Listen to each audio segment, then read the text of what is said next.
Hello students. आज की इस क्लास में हम आपको फ्रेंच रिवॉल्यूशन के बारे में बताएंगे। बहुत ही महत्वपूर्ण टॉपिक है विश्व इतिहास का। जैसा आप अवगत होंगे, हर साल प्रश्न आता है यहाँ से। तो आज का टॉपिक हमारा होगा फ्रांसीसी क्रांति एवं उसके परिणाम 1789 टू 1815।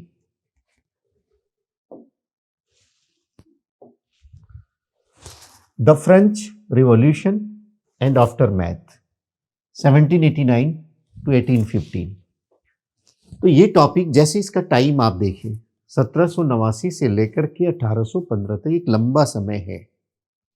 ये इस बात की ओर संकेत करता है कि फ्रांस की क्रांति को अब घटना के रूप में नहीं देखना है। मेंस में अच्छे नंबर पाने के लिए आपको नए दृष्टिकोण अपनाने पड़ते हैं।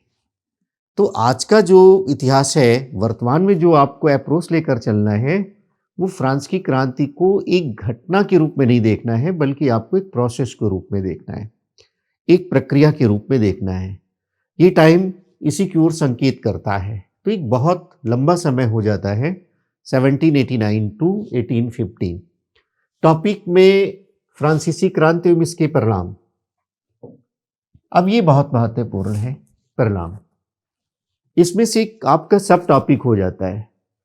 फ्रांस की क्रांति में जैसे आगे आप नेपोलियन के बारे में पढ़ेंगे, तो यहाँ तो कोई नेपोलियन का उल्लेख नहीं है, सिलेबस में भी नेपोलियन का उल्लेख नहीं है, लेकिन इस क्लास में वहाँ विस्तार से हम लोग बात करेंगे।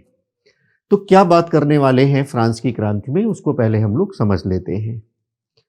जैसे फ्रेंच रिवॉल्यूशन,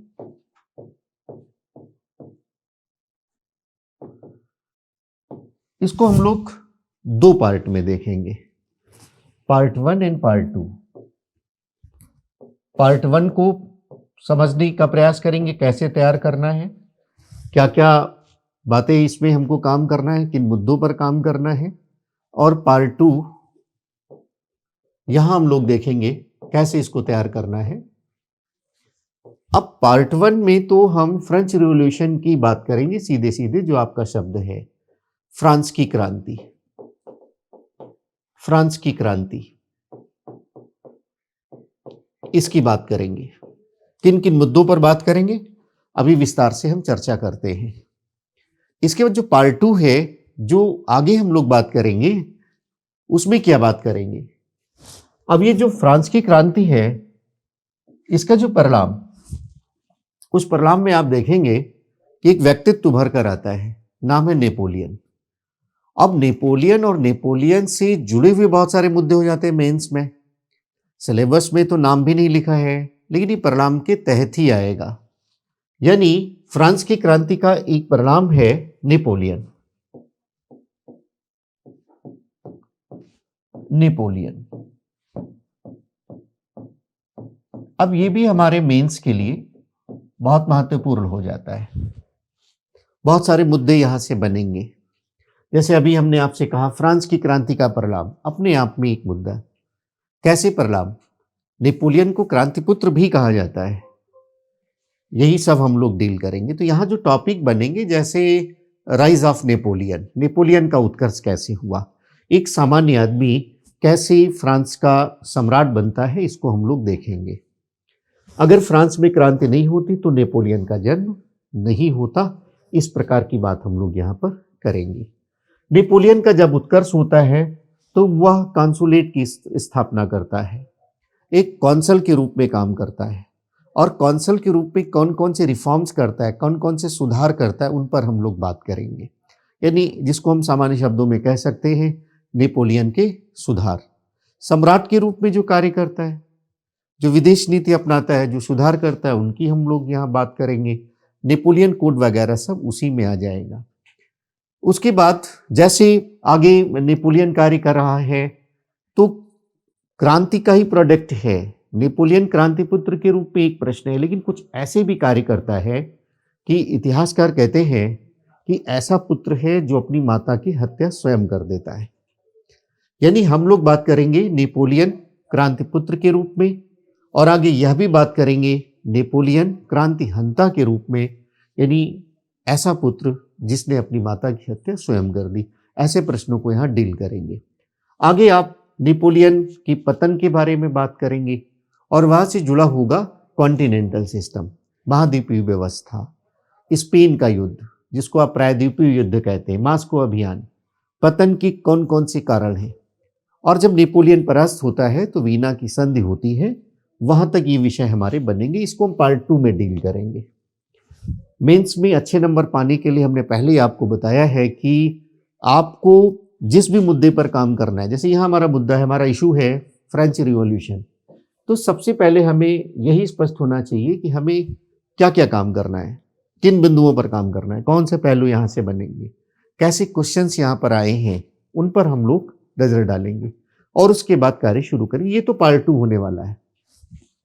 अभी हम लोग क्या समझेंगे, अभी हम लोग पार्ट 1 को समझेंगे कि फ्रांस की क्रांति में कौन कौन से पहलू होंगे, किन पहलुओं पर हम लोग बात करेंगे, उसकी चर्चा अभी हम करेंगे और यहीं से आपकी क्लास शुरू होगी।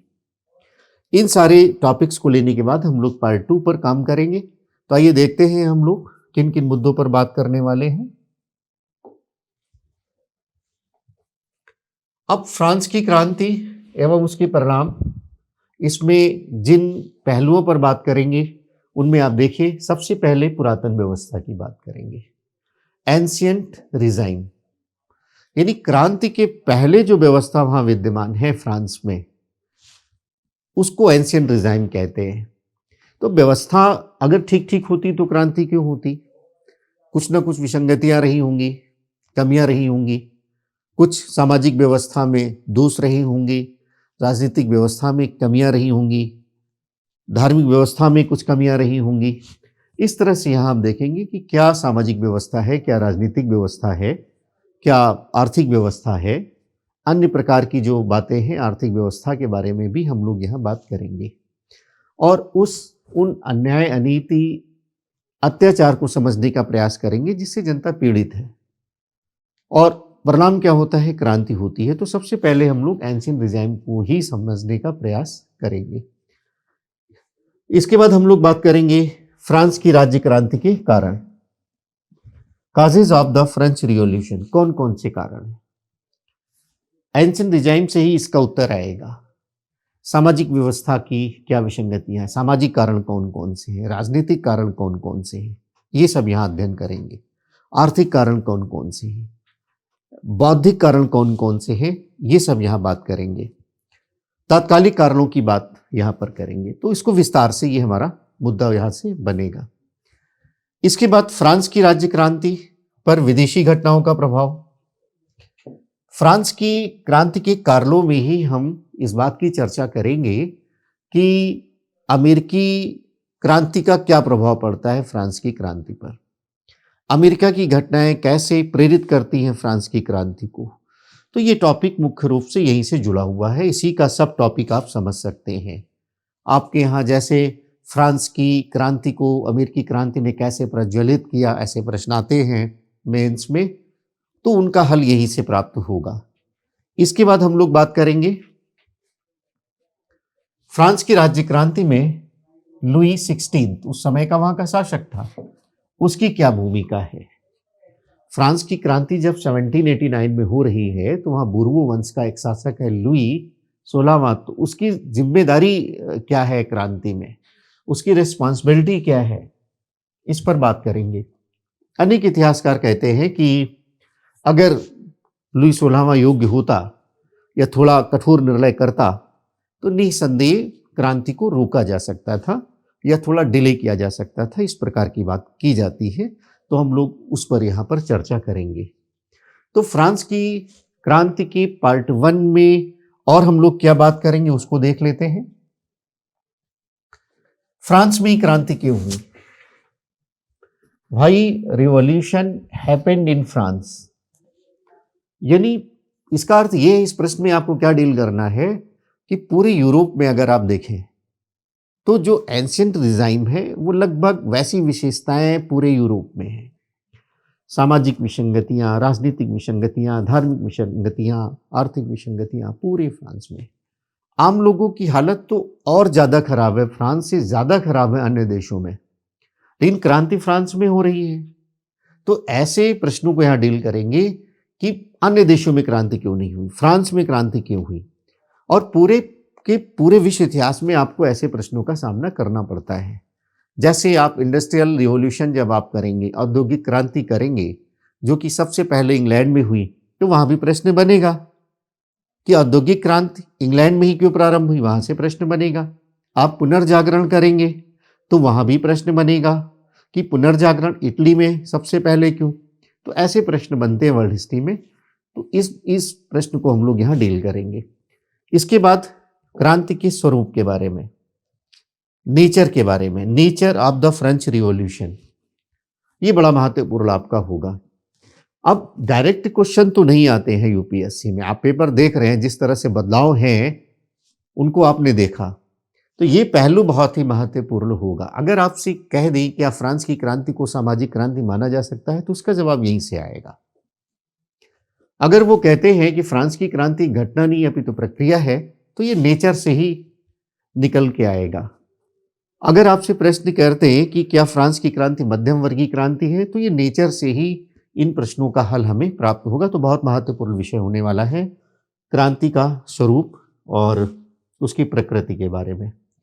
आगे हम लोग बात करेंगे, बहुत ही महत्वपूर्ण टॉपिक बनेगा दार्शनिकों की भूमिका, फ्रांस की क्रांति में दार्शनिकों की भूमिका, role of philosophers in French Revolution. अब जब कारण की बात करेंगे तो बौद्धिक कारण की बात वहां पर हम लोग करेंगे। बहुत सारे दार्शनिक हैं, उनकी बात करेंगे कि फ्रांस की क्रांति में कैसे उन्होंने योगदान किया। हम लोग बात करेंगे रूसो के बारे में, मॉन्टेस्क्यू के बारे में, वोल्टेयर के बारे में, दिदरो के बारे में। बहुत सारे हमारे अर्थशास्त्री थे, फिजियोक्रेट्स थे, क्वेस्टने, नेकर, तुर्जो, उनके बारे में बात करेंगे। तो ये जो अर्थशास्त्री हैं या बहुत सारे फिलोसफर्स मॉन्टेस्क्यू वगैरह हैं, उन्होंने क्या भूमिका निभाई। नेपोलियन कहता भी है कि यदि फ्रांस में रूसो ना होता तो फ्रांस की क्रांति नहीं होती। इस प्रश्न को समझेंगे, क्या वाकई में ऐसा होता? अगर रूसो नहीं होता तो फ्रांस में क्रांति नहीं होती, दार्शनिक नहीं होते तो क्या फ्रांस में क्रांति नहीं होती? ऐसे प्रश्नों को हम लोग यहाँ डील करेंगे, बहुत ही महत्वपूर्ण होगा। उसके बाद हम लोग फ्रांस की क्रांति की उपलब्धियां और महत्व की बात करेंगे, achievements and importance of the French revolution. France की क्रांति की उपलब्धियां बहुत महत्वपूर्ण है। एक ऐसी क्रांति है जिसने फ्रांस को तो प्रभावित किया ही किया, बल्कि पूरे यूरोप को एक नया दृष्टिकोण देती है ये क्रांति। एक नया सामाजिक दृष्टिकोण, एक नया राजनीतिक दृष्टिकोण, एक नया बौद्धिक दृष्टिकोण ये क्रांति दे रही है पूरे यूरोप को। उसको हम लोग यहाँ बात करेंगे। और कालांतर में इस क्रांति का प्रभाव तो यूनिवर्सल हो जाता है, सार्वभौमिक हो जाता है। तो ये बहुत महत्वपूर्ण होगा, यहाँ से प्रश्न भी आपके बनते हैं। तो पूरे फ्रांस की क्रांति में हम लोग किन किन मुद्दों पर बात करेंगे, उसकी चर्चा हम लोगों ने यहाँ किया। पार्ट 2 में जब हम कैसे तैयारी करेंगे, वो नेपोलियन के बारे में अलग से बात करेंगे, कौन कौन से वहाँ पहलू बनेंगे, कौन कौन से प्रश्न हम लोग डील करेंगे।